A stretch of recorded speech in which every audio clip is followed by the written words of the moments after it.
Welcome to Science Okay. Frontiers, a space for discussions in the frontier areas of science and technology. I am your host, Vinay Panda. The COVID-19 pandemic has taken nearly 6.5 million lives around the world. India, too, had its share, with more than 500,000 deaths. Even countries like the United States, with most amount of funding for science, advanced scientific manpower, and production capability, had a whopping 1 million deaths due to COVID-19. COVID-19 had made the world vaccine a household name. Although commonly used, the practice of immunization is very old. In fact, the vaccine story is more than 2 centuries old when Edward Jenner in 1796 created world's first vaccine when he inoculated a 13-year-old boy with vaccinia virus and demonstrated immunity against smallpox. We have seen several improvements since then, most notable among them is the achievement of Louis Pasteur on the live attenuated vaccine against cholera and anthrax. Now, fast forward to 2020, when the world was hit hard by COVID-19. There was no vaccines then. The scientific community rose to the challenge and developed the vaccine in what is considered in a record time in over a year to deliver vaccines to most who can afford it. COVID-19 pandemic also saw the development of a new class of vaccine, the mRNA vaccine. Even with this stupendous success, much of the world, especially those who can't afford or develop their own, remain without being immunized. For example, more than 80% of Africa has not even received a single shot of any vaccine against SARS-CoV-2, the virus that causes COVID-19. This inequality and inequity make a larger world population vulnerable against the disease. It is our collective responsibility to make sure that everyone, no matter where they are, have access to vaccines against the disease. In that context, in today's episode, we shall discuss about the Rapid Deployment Vaccine Collaborative, or RaDVaC in short. RaDVaC is an initiative out of Boston, United States, that proposes to make a level playing field for vaccine access to individual citizens, institutions, and governments. We shall discuss this with two of the co-founders of RaDVaC, Preston Estep and Ranjan Ahuja. Preston is the Chief Science Officer of RaDVaC, who holds a PhD in genetics from the lab of George Church at the Harvard Medical School and is a serial entrepreneur. Ranjan is the Chief Communication Officer of RaDVaC, who holds a degree in biology from the Rochester Institute of Technology and serves as the Director of Community at the Harvard's Personal Genome Project. Preston and Ranjan, welcome to the forum and thank you for joining. Thank you, Vinay. Thank you for having us. It's a pleasure. Preston, let's start with you. Can you tell our viewers the genesis of RaDVaC, when and how it got started, and where did the initial funding come from? So in the very early days of the pandemic, we collectively, nobody knew exactly how this was going to play out, right? We've seen similar things happen before where SARS, MERS, and other localized outbreaks where there were containment measures taken, and then the virus never spread very far beyond the initial epicenter. So we watched as this unfolded, and there were a few events that took place that suggested this was very, very different from previous outbreaks, right? There were outbreaks in nursing homes almost simultaneously in Europe, in Italy in particular, and in the U.S. in Washington, D.C. Washington State, the Seattle area, and so that started to look like a very, very different and larger scale problem, and we got very worried that this was going to be a worldwide pandemic. So we assessed our options, listened to experts, listened to Dr. Tony Fauci and other experts, and who had been thinking about the prevention of these problems and the response to these problems for many years, and they said that if this turned into a worldwide pandemic, that a vaccine likely would not be available for 12 to 18 months. And to us, we were not professional immunologists or vaccinologists, but that sounded like a really long time. We believed that vaccines are generally extremely safe. So we have a history, Ranjan and I and some of our colleagues have a history of doing what's called citizen science. Uh, even though we're professional scientists, have science degrees, we work with a lot of non-scientists to do large-scale science projects that involves lay people in the citizenry and gets people engaged in science and learning about science and learning about their own biology. So we have we had a platform that we could use to investigate the creation of our own vaccine. And when we did that, when we did the initial study, we found out very quickly that there are many classes of vaccines that are very, very safe, that are somewhat effective, depending upon how many times you use them, and that can, through self-administration, create the kinds of immunity that we thought would be helpful during the pandemic. So we decided collectively that we were going to launch an effort to try to create our own vaccine in a much shorter time frame than the 12 to 18 month estimate that experts made. Now, I understand what you mentioned, of course, doesn't require a large amount of funding. So was it funded by, like bootstrapping by some of you guys, or were any institutional funding involved? We were self-funded at first. There were enough of us involved in the initial group that we could fund this project, and it would only cost a small amount of money, a few $1,000s. We already have we had up and running a functional biotech lab that we used for other purposes. We used for various purposes that we've kept over the years to do various kinds of experimental explorations. And we had all the equipment in the lab that was required to make the vaccine. And so the main thing that was required to just figure out which kind of vaccine we wanted to make, whether or not the materials were available to us, whether or not the production methodology was simple enough that we could produce a vaccine in a short amount of time. And we checked all those boxes. We were able to produce the first vaccine, the first iteration of the vaccine within less than 1 month from the time that we decided to try to make the vaccine. Excellent. So now for the viewers' information, RaDVaC vaccine is delivered intranasally and is based on synthetic peptide antigen cocktail that uses chitosan-based nanoparticle delivery method. Now, Preston, can you tell our viewers succinctly what are the steps involved in the production of RaDVaC vaccine? It's a very, very simple vaccine, as you mentioned. So chitosan, that word that you use, it's a derivative of a polymer that is found abundantly in nature. It's the second most abundant polysaccharide on this planet, next to cellulose. It's found in shrimp shells, crab shells, exoskeletons of insects, and fungi, and mushrooms. So chitosan is abundantly available, but it's also got these wonderful biomedical properties and chemical properties that allow you to make a variety of different biomedical therapeutics. And one of the uses that people had explored over the last few decades is the formation of nanoparticles, which when you take a chitosan solution and you stir it at relatively high speed with a very simple stirrer that you can get on Amazon or in various other places, $25, $30 US dollars. You can form these tiny nanoparticles that are about the size of a virus spontaneously by adding certain simple salt chemicals. So the entire vaccine consists of the bits of the viral proteins, the synthetic peptides that we had made by a manufacturer that specializes in that kind of thing.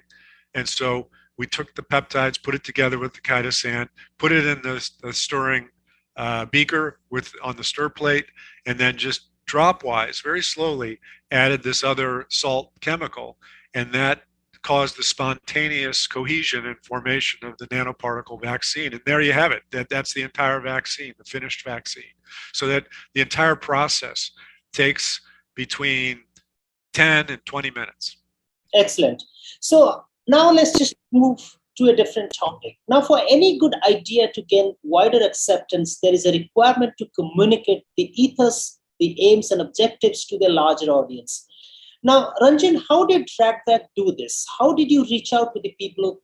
How did you reach out to the public, both lay and scientific?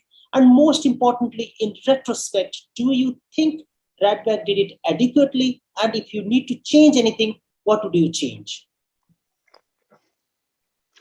Well, with everything that RaDVaC does, we're all about iteration and constant improvement. So we continue to learn new and interesting ways to conduct public outreach, to educate the public about vaccines in general and about RaDVaC's efforts.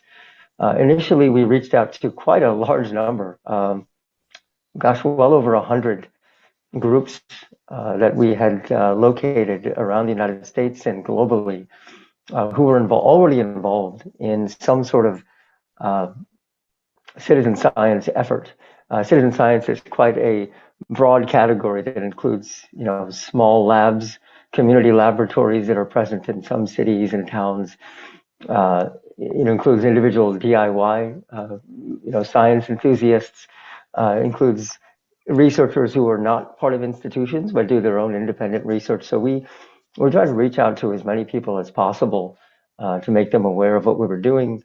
And we currently also are in the process of recording a podcast series of our own to enable greater awareness of our efforts. Right. I'm sorry to interrupt there. Now, sure. I know that 3 of the 4 co-founders are obviously associated with the Personal Genome Project, or PGP, and of course with George.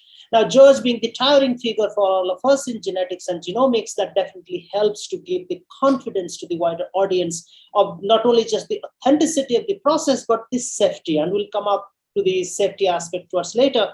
But did RaDVaC reach out to people both in the United States and outside from its own, or it's simply a de novo process that happened? Because, for example, people like myself, I know George, I know some of you guys, so I thought, yes, must be good. And then I jumped in and I said, let me try it. So was it a de novo process, or was it more on your part to reach out to people that this is RaDVaC and please come and join?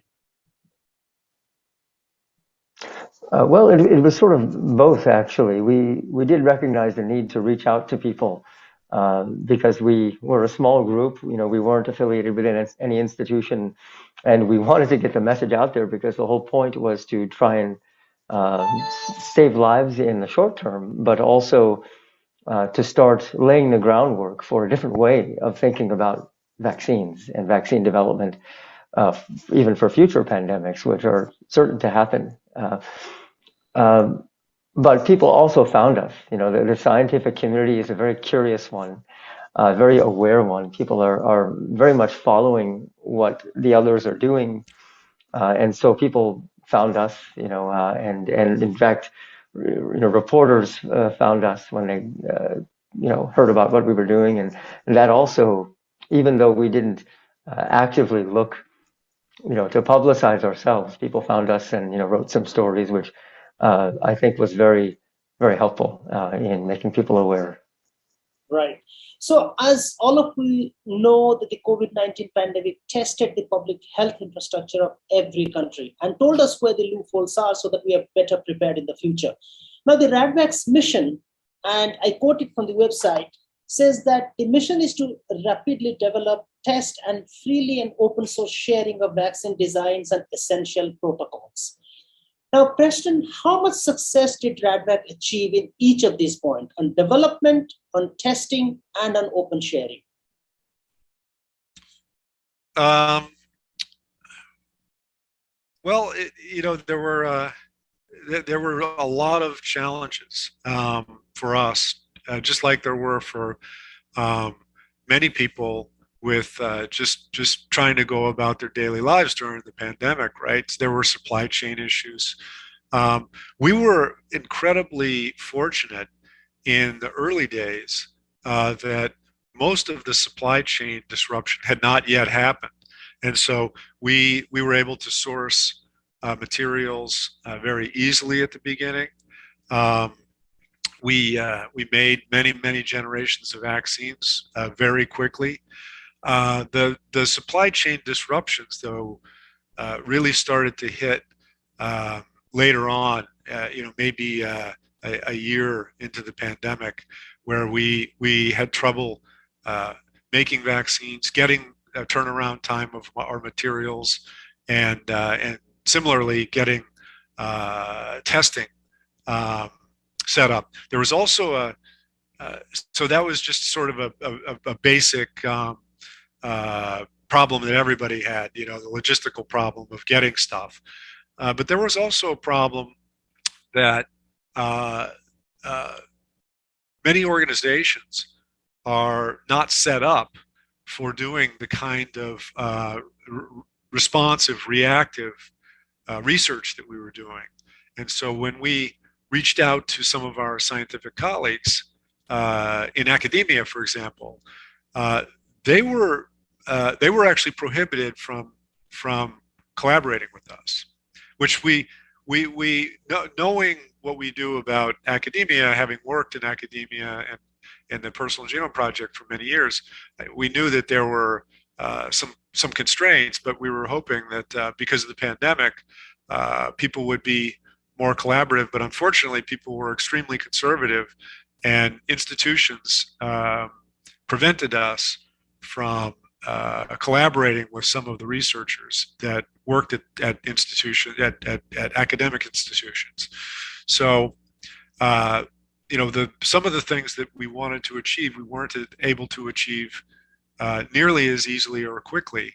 So, I would say on the vaccine production, we were very fast, very efficient, and highly effective on. At least initially. That became less effective over time. The testing was very difficult. Companies and academic collaborators were reluctant to collaborate with people who were self-administering, self-testing. There were discussions about whether or not it would be appropriate to have institutional review board approval of any of the RaDVaC activities, but we were moving so quickly that it would be difficult for any IRB to actually have for us to even submit a protocol that wouldn't be outdated by the time it got approved by the IRB. So, for rapid movement and agile movement in a difficult situation, where there's also complex ethical decisions to be weighed, we found that the normal sort of infrastructure for doing science and scientific review and public health review is too constraining for us to have been able to achieve some of the goals we like to have achieved. Right.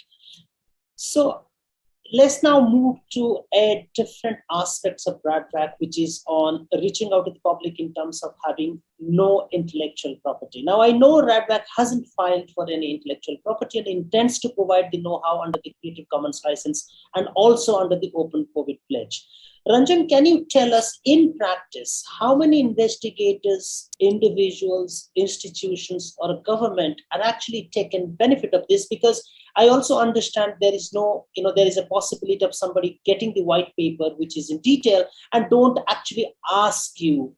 And you may not know that there are people who are administering RaDVaC vaccine because the protocol is openly available, and anybody who is skilled in the trade knows how to mix this, peptides and where to order, because you have provided that in detail. But what I'm asking is, do you have that number, that how many individuals or institutions or government actually use this? And in other words, what I'm asking is, has RaDVaC achieved a fair, equitable, and democratization in vaccine availability?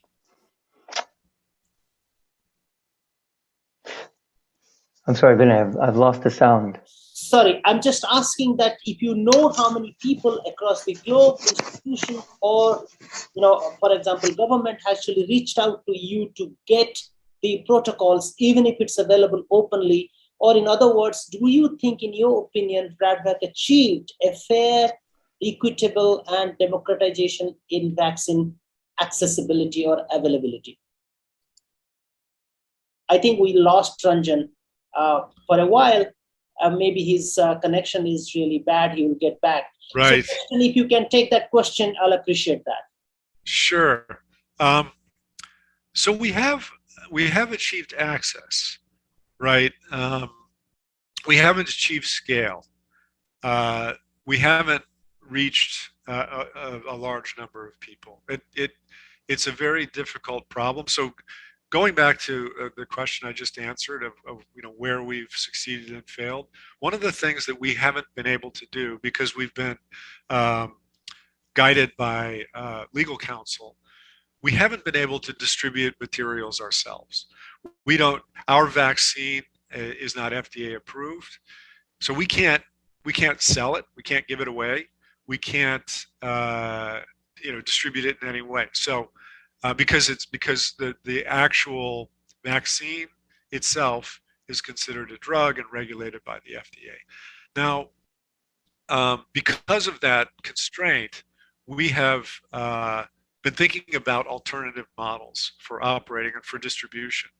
The favored model that we have for the enabling distribution of our technology is to, rather than distribute what is considered a drug and which is regulated, we want to create a technology for vaccine manufacture that we call vaccine factory in a tube. Basically, it would be a just add water kind of technology where RaDVaC would send you or somebody would send you a test tube with all of the ingredients needed to make the vaccine, and all you would have to do is add water to that. So like a lyophilized powder. Exactly. One of the things that we call this is a pancake mix. I don't know if it's like a pre-mixed food. Yeah, it would be like a dosa mix for India. Exactly. So, yeah. So the idea is that the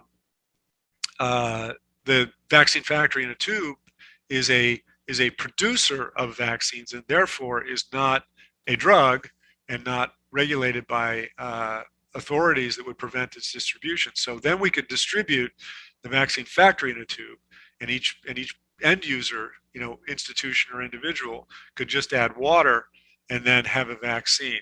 And so that's sort of an ideal technology. It's we're working on that. It's not going to happen anytime soon, but it's a major goal of ours, so that we can be more active in the distribution of our technology, not just the distribution of our ideas or our white papers. Right. So Ranjan, sorry, we lost you for a while, and what I was asking is that whether, if you want to add something to what Preston said, that whether RaDVaC achieved an equitable and democratization of vaccine accessibility around the world. And I know there's a lot of work to be done, but are you satisfied that what the RaDVaC's main goal at the time of the beginning, did you achieve a major part of that? Indeed, we've made progress on a number of fronts. There's always a tremendous amount of work to be done. But I think a few of the important things that we already have achieved are: one, to show that it can be done. Oftentimes the psychological component, is such an important barrier to break, where you show something can be done, and it opens up an entirely new way of thinking. Two, to actually have gone through this iterative process and produced a number of iterations of the vaccine, each successively improving on the previous ones, demonstrates the power of that model and how quickly one can move, and to show that it is in fact possible to speed up vaccine development safely even more. Absolutely. Overall, our objective has been to identify barriers to quick vaccine development, and to address those one at a time. So, on the research and development front, we've done that on the production front, showing that it can be produced inexpensively and quickly and using widely available materials. And we've also started a conversation about the regulation, because regulation is a very important feature of the scientific process. But unfortunately, regulation is very tied into sort of legacy ways of Right. So doing things. Ranjan, sorry to interrupt. If you hold on to the regulation, because I have a special, a specific question on that later, because that's kind of one of the big elephant in the room that we need to address those together. So thank you for that. And I can't agree with you more on all those points that, what RaDVaC achieved. And I agree that it has achieved the most important thing. It shows that it can be done. And I think that is not a small achievement in itself. Now let's broaden our discussion at this point of time. Can I make one real quick point before we move on? Because there's been a focus on a set of words, a set of terms to embodied ideals about the distribution of vaccines, and democratization and equity are two of the most often used words. At the beginning of RaDVaC, we actually used the word equity, and we decided not to use the word equity anymore. And the reason is that, much to our surprise and dismay, it turns out a lot of people in the world don't want vaccines. It's a big problem. We got to figure out what to do about it. But equity then becomes a very loaded, strange term, right? Why provide vaccines to people who don't want them? So what we want to do is maximize access to make vaccines accessible to people who do want them. And we think that will help. Just giving access will help with the people who don't want them, right? Rather than mandating people that take vaccines. If we just make vaccines much more accessible to everyone, cheap, almost zero friction accessibility, I think we'll see a huge change in the uptake of vaccines by people who are currently resistant to taking them. I agree with that. So I think let's just move to broaden our discussion to bring some of the critics' viewpoint. Now, for our viewers, I just want to spend a couple of minutes to give some background.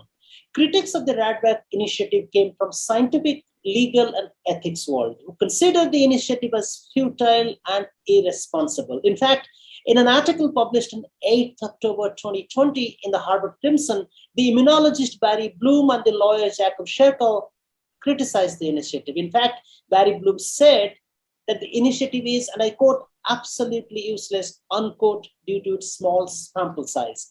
More importantly, in the same article, Jantine Lunshaw, and this is important because she's the ethicist who helped George to conceive the open consent model for the Personal Genome Project of the PGP, has termed the initiative as an ego trip.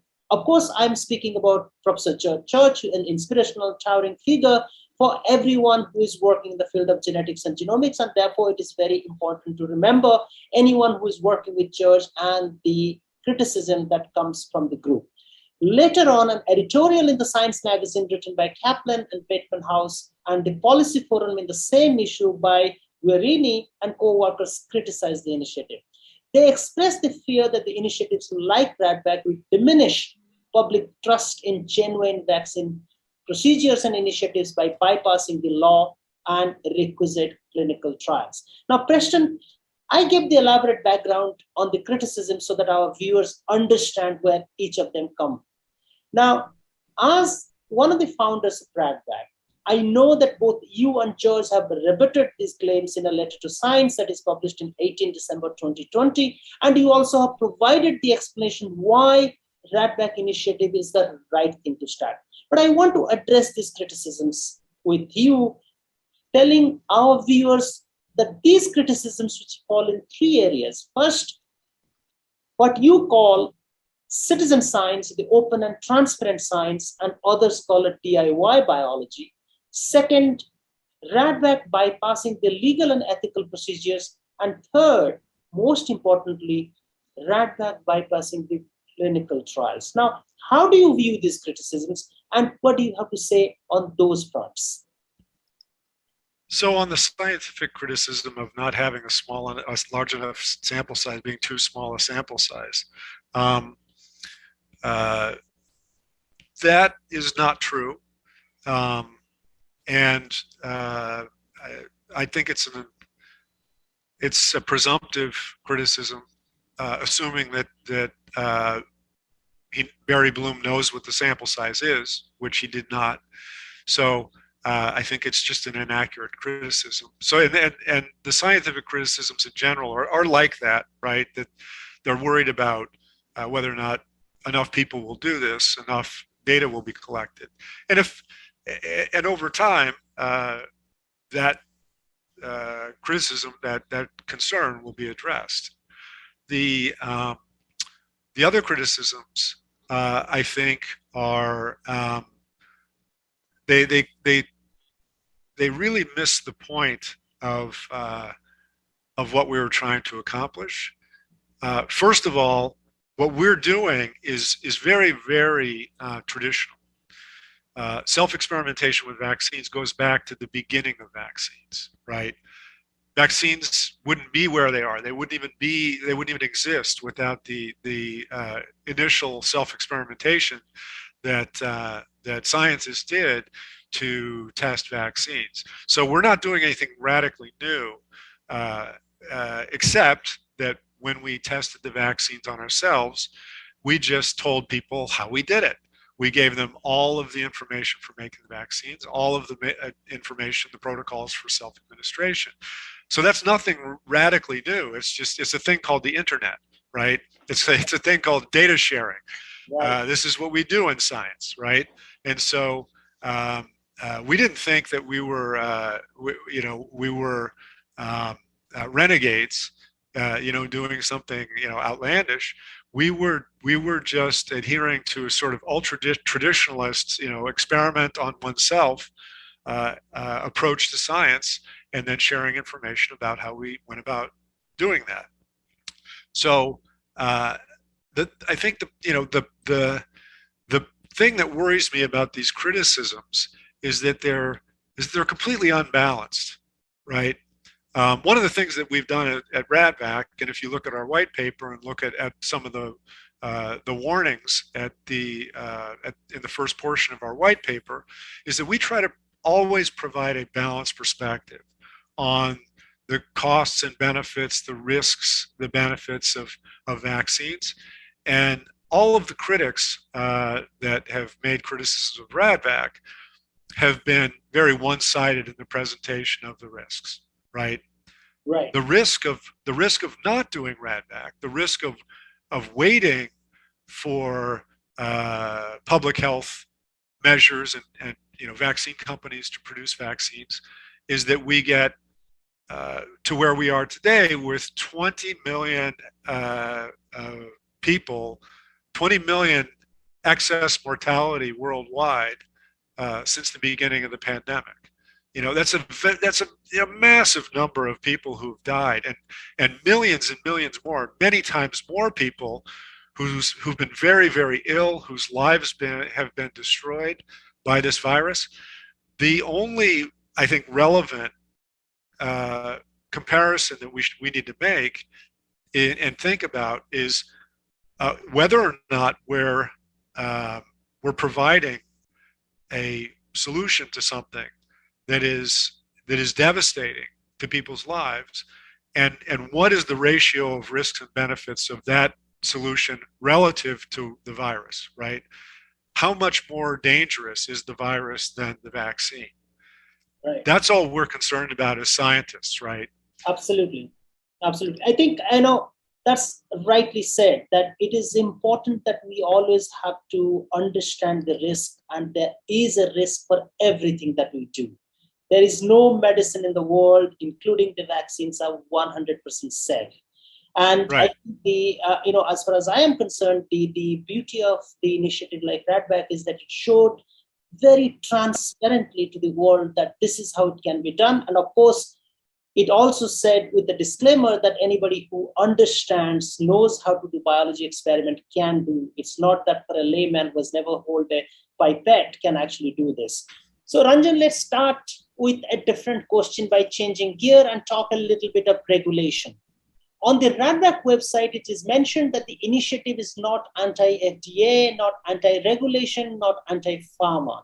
However, we all know the 900-pound gorilla in the room, the for-profit companies and their lobbies, and the lobby groups that work with politicians in Washington, D.C. for you. On the top, the US is one of the most litigious societies in the world. With that background, have you ever been directly or indirectly threatened, warned, cautioned by any individual, group, or agency on what RaDVaC is doing? And if yes, how did you deal with it? Well, there's been no such official, warning or issues at all. One thing to do, important thing to do, is to step back and frame the scientific process, the scientific community, as a community of colleagues. Scientists are very critical of their own work. They're very critical of each other's work, and for good reason. This is one of the things that keeps the scientific engine running. It's one of the things that ensures high standards of quality and accuracy, precision, reproducibility, and so on in the scientific community. So to an outside observer, it may seem that, there are different sides here, but everybody's on the side of science. Everybody's on the side of truth. Everybody's on the side of public health and of helping each other and of helping people. That said, it is a complex ecosystem. And one way to think about it is that the complexity of these very large scientific endeavors, such as drug development or vaccine development, has been crystallized, in different countries in different ways, but often similarly, into a set of regulations, into a set of processes, and those are often like any institutionalization of rules or thinking. They can sometimes become out of sync with what is needed, with the demands of the current world, of current situations. So, we tremendously respect the obligations, the duties, the efforts of everyone in the regulatory sphere. In fact, most of our group has interacted, on the commercial front, with these bodies and with individuals to ensure the scientific quality and safety of the endeavors.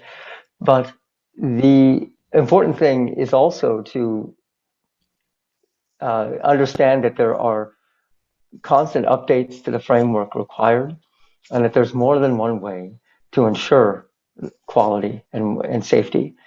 So we simply hope to open the dialogue about, and we're not the only ones. I mean, there are people in all parts of the scientific establishment who have brought up concerns with, even the current pandemic, and certainly in future pandemics, how we need to be more agile, more responsive, and quicker to produce vaccines using a variety of methods, pre-testing platforms, speeding up regulation and scientific data review, and so on. Absolutely. So now, Preston, we all love open science, open sharing of data, and the citizen science movement.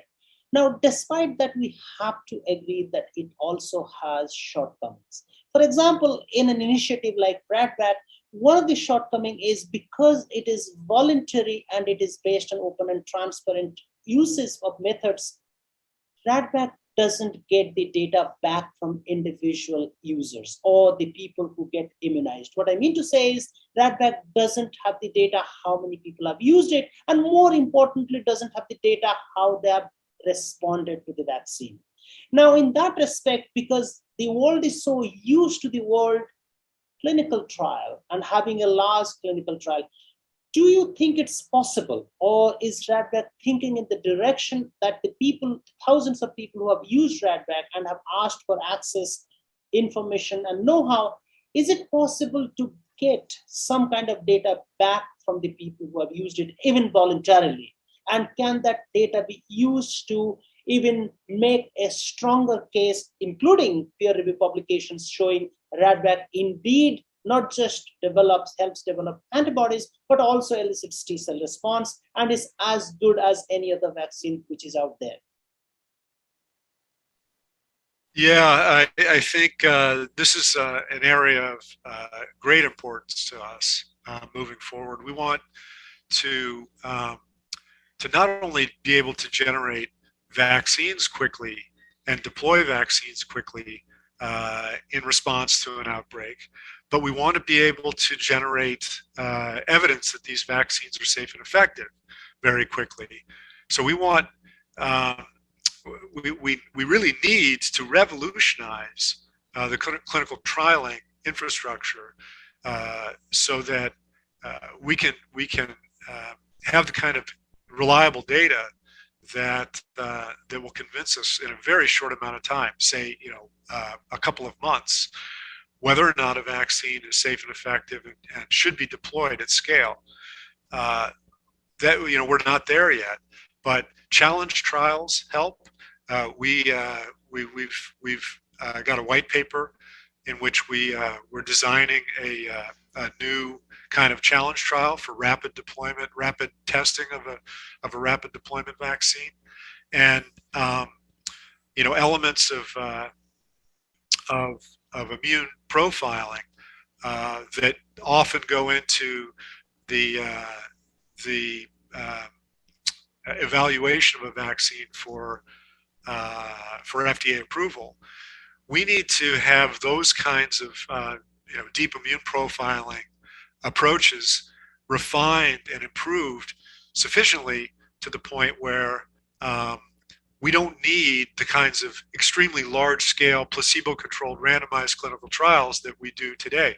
I don't even think those kinds of trials are ethical, right? I don't think it's ethical to give a person a placebo in a situation where there's a highly pathogenic, highly deadly virus in circulation, and where many people are very likely to, who receive the placebo are likely to get the disease and maybe even die from it.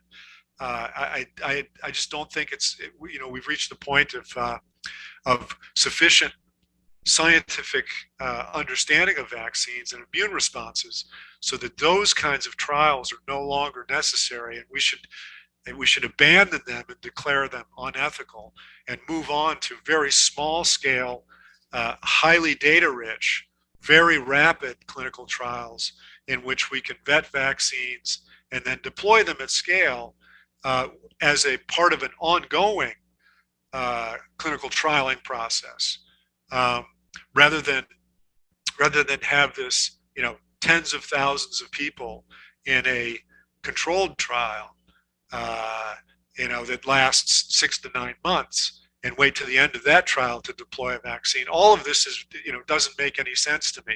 It's all very cost intensive, right? These trials, one of the reasons that we have very few vaccines available worldwide is because very few organizations can afford to clinically trial their vaccines sufficiently for regulatory approval, right? There are hundreds of vaccines that are in production, but only a small number actually get either emergency use authorization or regulatory approval because it costs so much.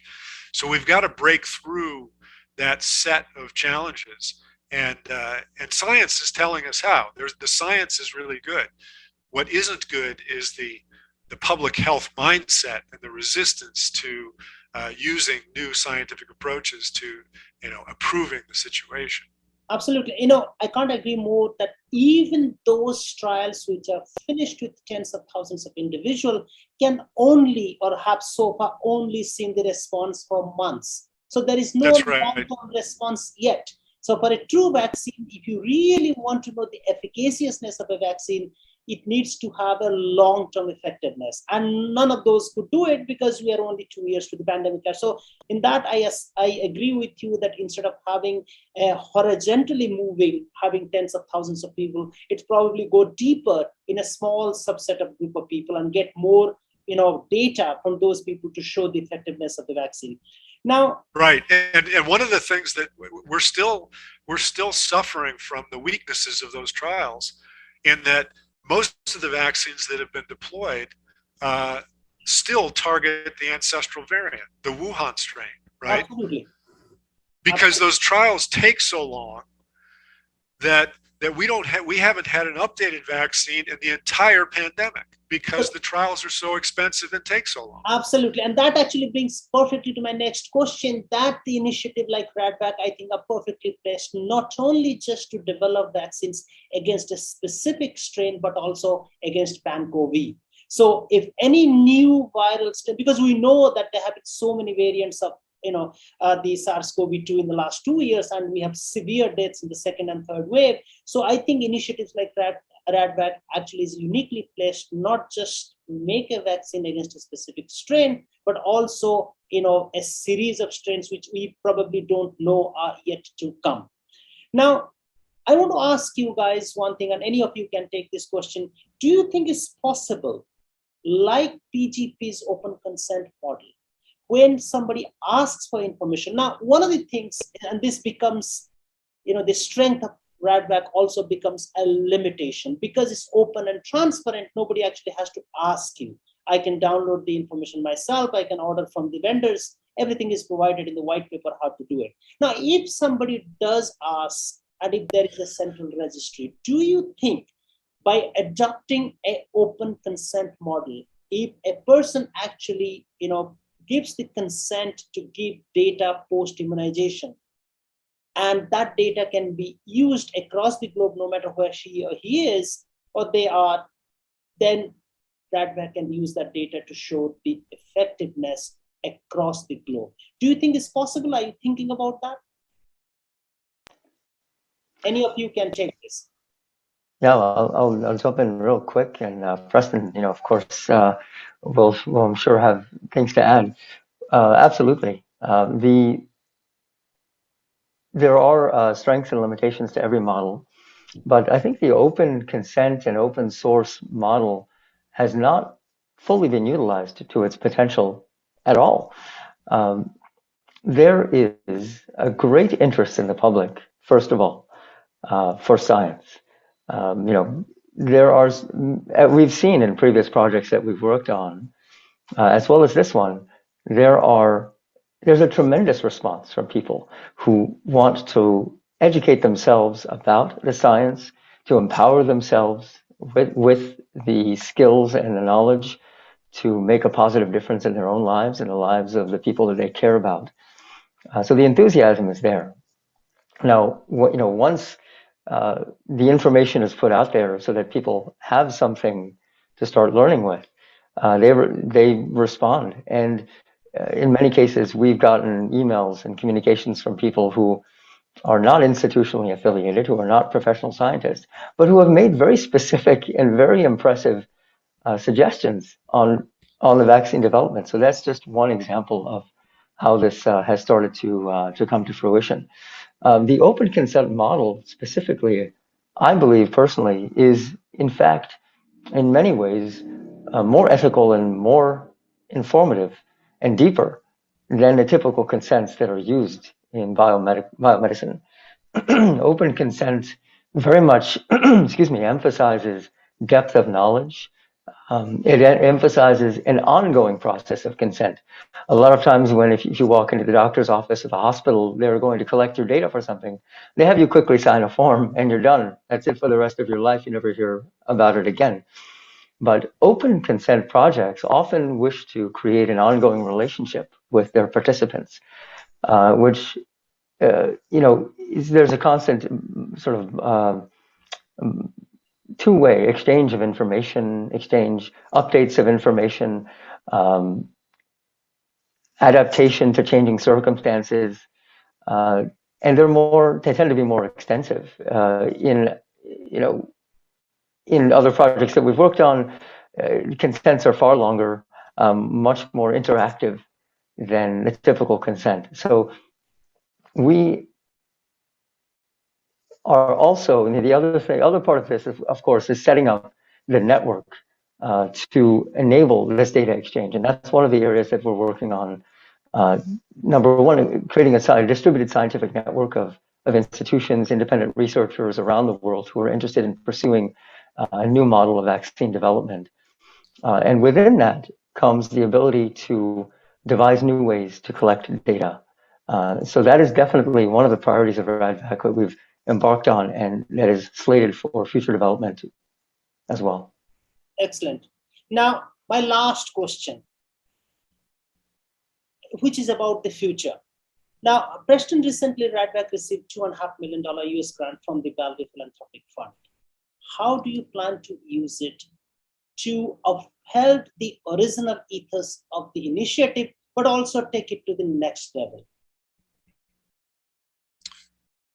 So as I mentioned, excuse me, as I mentioned earlier, a critical technology that we're working on is the vaccine factory in a tube technology for the just add water vaccine.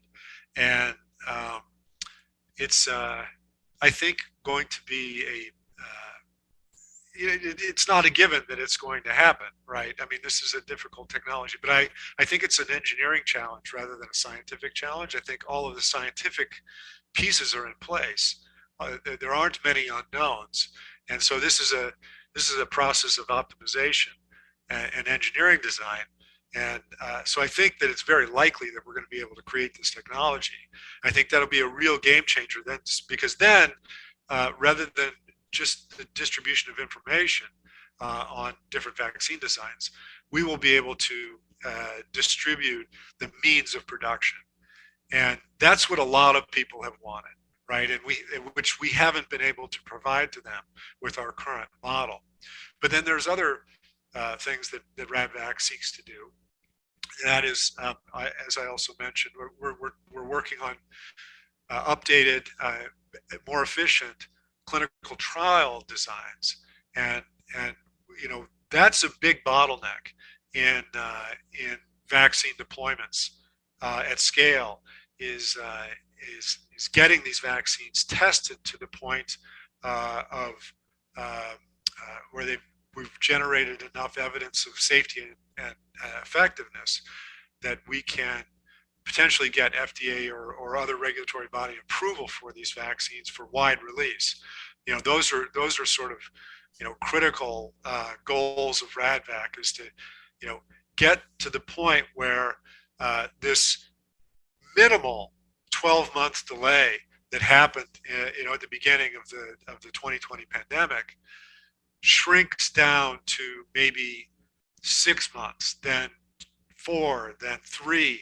We want to get to a point where we can deploy a vaccine based on really strong science within a few weeks of an outbreak. And then eventually get to a point where we have high enough confidence in the performance and the safety of the vaccine.